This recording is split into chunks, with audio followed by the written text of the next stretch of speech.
इस सब चीज़ के जिम्मेदार हम ही थे। जब भी हम पे अत्याचार कर रहे थे हम लोग चुप थे। अगर हम अपनी आवाज़ तभी से शुरू करते तो शायद ये हालात नहीं आते। मैंने भी उनको वोट दिया था तो मैं अपने हिस्से का प्रायश्चित कर रहा हूँ। मैंने इसे पाप माना। डराना इनका काम है, धमकाना इनका काम है, आंदोलन करना हमारा काम है। अपने वतन के लिए मरना है तो मरेंगे, पर हम पीछे नहीं हटेंगे। जो चीन के बॉर्डर में लगना चाहिए वो यहाँ किसान बॉर्डर में क्यों लग रहा है, जहाँ भी किसान का आंदोलन। ਵਿਜ਼ਨ ਪੰਜਾਬ ਟੀਵੀ ਤੇ ਇੱਕ ਵਾਰ ਫਿਰ ਤੁਸੀਂ ਜੁੜ ਚੁੱਕੇ ਹੋ ਤੇ ਰੈਬਲ ਜੀ ਸਾਡੇ ਨਾਲ ਮੌਜੂਦ ਨੇ। ਬਾਗੀ ਤੁਸੀਂ ਬਾਗੀ ਤੁਹਾਡਾ ਨਾਮ ਹੈ। ਬਾਗੀ ਤੁਸੀਂ ਇਸ ਵੇਲੇ ਬਗਾਵਤ ਦੀ ਗੱਲ ਕਰਕੇ ਆਏ ਹੋ ਸਟੇਜ ਦੇ ਉੱਤੇ। ਤੁਸੀਂ ਕਿਹਾ 27 ਵਾਰ ਤੁਹਾਨੂੰ ਜੇਲ੍ਹ ਦੇ ਵੀ ਤੁਸੀਂ ਜਾ ਚੁੱਕੇ ਹੋ जी। ਕਿਹਨਾਂ ਕਾਰਨਾਂ ਕਰ। जय हिंद, जय भारत में रेबल सदानंद पति। दरअसल ये नाम हमें पैतृक तौर पे मिला है। मेरे दादाजी स्वर्गीय बागी गंगाधर जी जो हैं वो आज़ाद हिंद फौज के संस्थापक सदस्य थे नेताजी सुभाष चंद्र बोस के साथ। काफ़ी साल जेल भी रहे और फिर इतिहास भारत का हमेशा ऐतिहासिक ही रहा है, स्वर्णिम रहा है।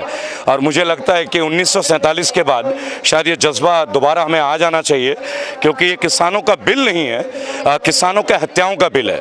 तो 27 बार की जेल यात्रा के बाद 28वीं बार के लिए यहाँ आया हूँ। कल भी मेरी गाड़ी यहाँ रोक दी गई थी दिल्ली पुलिस के द्वारा और गाड़ी डिटेन किया उन्होंने, और फिर मैं यहाँ पे आया था। तो पूरे भारत में आप लोगों के आशीर्वाद से मुझे समर्थन है और विश्व में भी हमारे कैंपेन चल रहे हैं। अभी ऑस्ट्रेलिया में, अमेरिका में भी हमारे फाउंडेशन के लोग वर्क कर रहे हैं। तो हमारा एक लक्ष्य केवल कि जो भी ये सरकार है जिस तरीके से बेरुखी से पेश आ रही है अपने लोगों में, आवाम के साथ, उस बेरुखी को हम उखाड़ फेंकेंगे। ਲੋਕਤੰਤਰ ਦੀ ਸਰਕਾਰ ਹੁੰਦੀ ਹੈ, जी। ਲੱਗਦਾ ਹੈ ਵੀ ਕਿਤੇ ਲੋਕਤੰਤਰ नजर आता है भारत 'ਚ। देखिए, इस सब चीज़ के जिम्मेदार हम ही थे।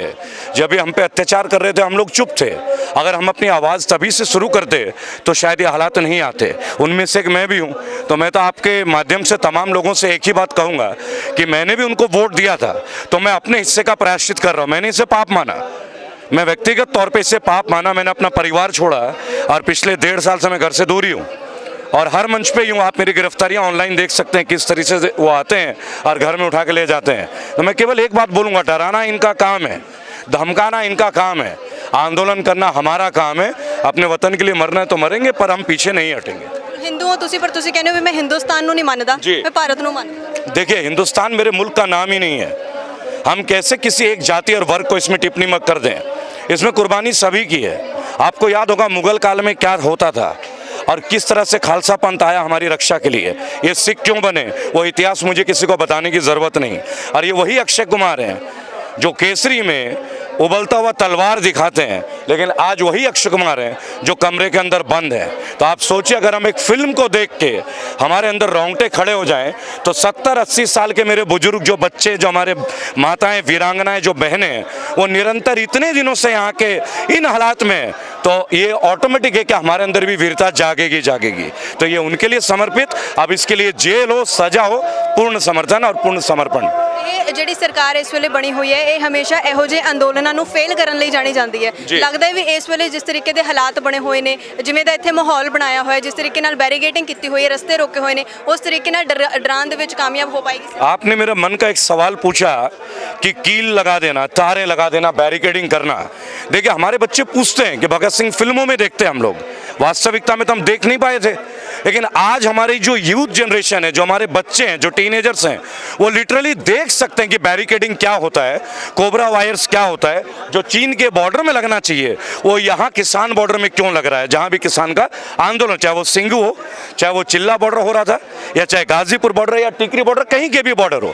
तो मैं एक बात बोलूँगा, बहने दीजिए लहू को और छीलने दीजिए हमारी चमड़ी को इन्हीं कटीले तारों से, इन्हीं नुकीले कीलों से, ताकि हमारी अगली जो पीढ़ी आ रही है, जो वर्तमान पीढ़ी है, उनके अंदर ये जज्बा जागे कि हक छीन के भी लिया जा सकता पर हक दिया नहीं जाएगा। ਇਹ ਜਿਹੜੀ ਸਰਕਾਰ ਬਣੀ ਹੈ ਇਸ ਵੇਲੇ ਇਹੋ ਜਿਹੇ ਕਾਨੂੰਨ ਬਾਰ-ਬਾਰ ਲੈ ਕੇ ਆਉਂਦੀ ਹੈ ਜਿਨ੍ਹਾਂ ਦੀ ਮੰਗ ਕਦੇ ਕੀਤੀ ਨਹੀਂ ਭਾਰਤ ਵਾਸੀਆਂ ਨੇ। ਸੋ ਇਹ ਜਿਹੜੇ ਕਾਨੂੰਨ ਥੋਪੇ ਜਾਂਦੇ ਨੇ ਹਰ ਵਾਰ, ਉਹ ਕੀ ਲੱਗਦਾ ਕੀ ਕਾਰਨ ਹੈ ਵੀ ਇਹ ਜਿਹੜੇ ਸਰਕਾਰ ਬਣੀ ਹੈ ਕਿ ਉਹਨੂੰ ਲੱਗਦਾ है भी हाँ ਜਿਹੜੇ मेरी जनता हैगी है, ये मेरी आवाम है, वो मनेगी नहीं, इस करके ये तानाशाही रवैया अपनाना पड़ता है। बहन जी, देखिए, आप लोग युवा जर्नलिस्ट हैं, पत्रकार हैं, और ये केवल कहने सुनने की बातें नहीं होनी चाहिए कि मीडिया जो है चौथा स्तंभ है। क्यों ना हम उस स्तंभ को प्रॉपर तरीके से गाड़ें।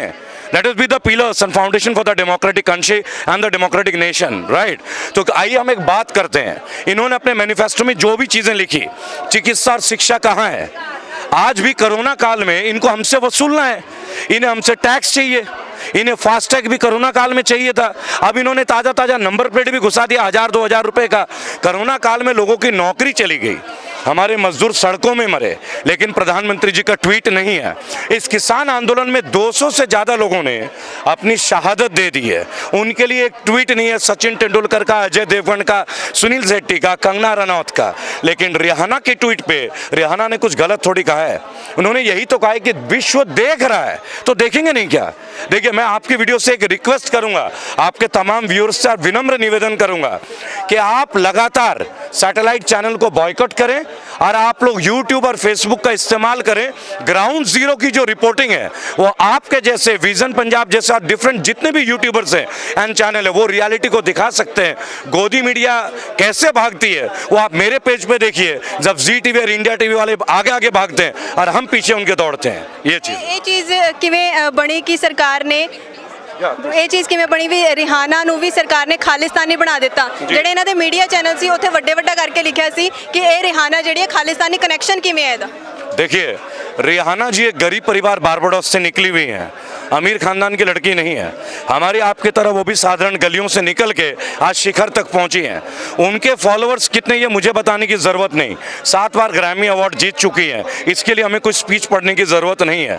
आप देखते होंगे गोदी जी के जितने भी मिनिस्टर्स हैं उन्हें अपने मंत्रियों के नाम नहीं पता, लिस्ट लेके घूमते हैं। लेकिन जो एक्चुअल जर्नलिज्म होगा, जो एक्चुअल में प्रजातंत्र को रिप्रेजेंट करेगा, उससे कोई लिटरेचर की ज़रूरत नहीं है। वो देश के हालात को खुद को अपने साथ अटैच करेगा। ਤੁਸੀਂ ਪਾਰਲੀਮੈਂਟ ਦੇ ਵਿੱਚ ਸੁਣਿਆ ਹੋਣਾ ਤੋਮਰ ਸਾਹਿਬ ਨੇ ਇੱਕ ਵਾਰ ਫੇਰ ਇਹ ਗੱਲ ਬੋਲੀ ਹੈ ਕਿ ਇਹ ਸਿਰਫ ਪੰਜਾਬ ਵਾਲੇ ਨੇ ਜਿਹੜੇ ਮੂਰੇ ਹੋਏ ਨੇ ਜਾਂ ਫਿਰ ਹਲੇ ਤੱਕ ਜਿਹੜੇ ਕਿਸਾਨ ਆਗੂ ਨੇ ਸਾਨੂੰ ਇਹ ਸਮਝਾਉਣ ਦੇ ਵਿੱਚ ਸક્ષਮ ਨਹੀਂ ਨੇ ਵੀ ਇਹਨਾਂ ਕਾਨੂੰਨਾਂ ਦੇ ਵਿੱਚ ਮਾੜਾ ਕੀ ਹੈ। ਸੋ ਇਹ ਚੀਜ਼ ਨੂੰ ਕਿਵੇਂ ਦੇਖਦੇ ਹੋ ਵੀ 12 ਮੀਟਿੰਗਾਂ ਹੋ ਚੁੱਕੀਆਂ ਨੇ, ਕਿਸਾਨ ਆਗੂ ਹਰ ਵਾਰ ਜਾ ਕੇ ਉਹਨਾਂ ਨੂੰ ਦੱਸ ਕੇ ਆਉਂਦੇ ਨੇ, ਉਹਨਾਂ ਦੀ ਕਾਲੀਆਂ ਜਿਹੜੇ ਕਾਨੂੰਨ ਨੇ ਉਹਨਾਂ ਨੂੰ ਲਾਲ ਕਰਕੇ ਆਉਂਦੇ ਨੇ, ਦੱਸ ਕੇ ਆਉਂਦੇ ਨੇ ਕਿੱਥੇ ਕਮੀਆਂ ਨੇ, ਪਰ ਹਲੇ ਵੀ ਉਹ ਮੰਨਣ ਨੂੰ ਤਿਆਰ ਨਹੀਂ। देखिए, मैं एक बात बोलूँगा आपको, वार्तालाप की ज़रूरत किसे है? आपने मांगा था जीएसटी? नहीं। आपने कहा था कि फास्टैग ले आओ? नहीं। किसानों ने मांगा था किसान बिल? नहीं। जब हमने मांगा नहीं तो आपको देने की ज़रूरत नहीं। हम आपको टाइम क्यों दें? मैं तो अपील करूंगा किसान नेताओं से भी, आप कृपया करके बीजेपी के केंद्रीय सरकार को अल्टीमेटम और टाइम मत दीजिए। आप क्यों टाइम दे रहे हैं? क्यों बातचीत करने की ज़रूरत है आपको? भाई एक ही बात है कि बिल वापसी तो घर वापसी। यहाँ करोड़ों लोगों की आस्था की, अस्मिता की और मान सम्मान की और आन बान शान की सवाल है। यहाँ केवल सरकार का सवाल नहीं है। आप बिल वापस ले लीजिए, हम वापस चले जाएंगे। ਇਸ ਰਵੱਈਏ ਨੂੰ ਕਿਵੇਂ ਦੇਖਦੇ ਹੋ ਕਿ ਜਿਹੜੇ ਇੰਟਰਨੈਟ ਸੇਵਾਵਾਂ ਨੇ ਇਸ ਵੇਲੇ ਇਸ ਕਰਕੇ ਬੰਦ ਕੀਤੀਆਂ ਗਈਆਂ ਨੇ ਕਿਤੇ ਸੱਚਾਈ ਬਾਹਰ ਨਾ ਆ ਜਾਏ ਜੋ ਇੱਥੇ ਇਸ ਵੇਲੇ ਚੱਲ ਰਿਹਾ ਹੈ। ਇਹ ਜਿਹੜਾ ਰਵੱਈਆ ਸਰਕਾਰ ਨੇ ਅਪਣਾਇਆ ਹੋਇਆ ਇਹਨੂੰ ਕਿਵੇਂ ਦੇਖਦੇ ਹੋ? देखिए, बहुत पॉजिटिव है, मैं आपको बताऊंगा। It's a very positive symptom of the government. आप कहते थे कि प्राइवेटाइजेशन क्या कर सकता है, आप इंटरनेट में देख लीजिए।